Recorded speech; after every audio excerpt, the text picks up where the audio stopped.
किल्ले रायगड, हिंदवी स्वराज्याची राजधानी. दख्खन पठारावरील या मजबूत किल्ल्यावरील बांधकाम केलं होतं ते हिरोजी इंदुलकरांनी. हे बांधकाम करताना ते किती शास्त्रोक्त पद्धतीने झालं होतं त्याचा पुरावाच हाताहाती आलाय.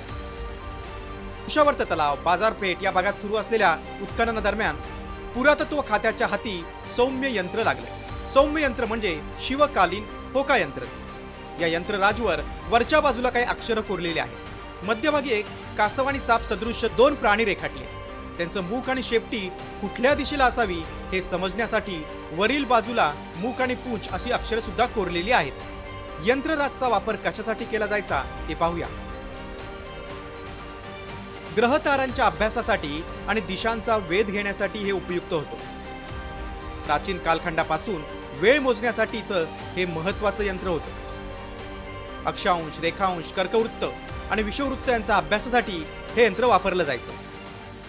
यंत्र वापरून ताऱ्यांची, ग्रहांची दिशा ठरवणं आणि त्याच्यावरून मग अभ्यास करणं, मग ज्योतिषशास्त्राचा असेल किंवा ग्रह नक्षत्रांचा असेल, त्याच्यासाठी यंत्र वापरलं जात होतं. रायगड किल्ल्यावरच्या उत्खननामध्ये अशा पद्धतीचं यंत्र इतक्या शतकानंतर ते सापडलेलं आहे. तर त्याचं योग्य जतन संवर्धन झालं पाहिजे. दुर्गराज रायगडचं बांधकाम करताना खगोलशास्त्राचा अभ्यास करण्यासाठी या यंत्राचा वापर झाला असण्याची शक्यता आहे.